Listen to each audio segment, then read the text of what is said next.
नमस्कार मित्रांनो, मी विलास. आजच्या व्हिडिओमध्ये आपल्या सर्वांचं स्वागत करतो. महाराष्ट्रातील शेतकऱ्यांसाठी एक आनंददायक बातमी आहे. राज्य शासनाने ई-पीक पाहणी प्रक्रियेची अंतिम तारीख वाढवून 30 सप्टेंबर 2025पर्यंत करण्याचा निर्णय घेतला आहे.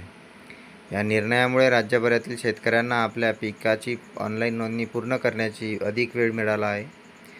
यंदाच्या अतिवृष्टीमुळे गंभीर परिस्थिती निर्माण झाली होती, त्यामुळे हा निर्णय अत्यंत महत्त्वाचा ठरला आहे. यावर्षी पावसाने राज्यभरात कहर केला होता. मुसळधार पाऊस आणि अचानक येणाऱ्या पुरामुळे शेतकऱ्यांचे मोठे नुकसान झाले आहे. अनेक जिल्ह्यांमध्ये शेती पिके पाण्याखाली गेली होती, तर काही भागात जमीन धुवून गेल्याने शेतकरी हादरले होते. अशा संकटाच्या काळात ई-पीक पाहणीची प्रक्रिया पूर्ण करणे शेतकऱ्यासाठी एक मोठी समस्या ठरत होती.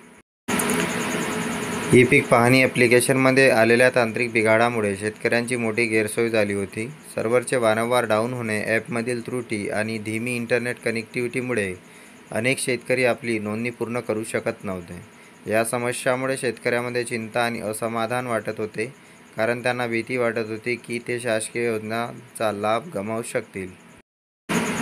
सुरुवातीला 14 सप्टेंबरपर्यंत राज्यातील 60% क्षेत्रांची पीक नोंदणी पूर्ण होण्याची अपेक्षा होती, परंतु वास्तविक परिस्थिती अधिक गुंतागुंतीची होती.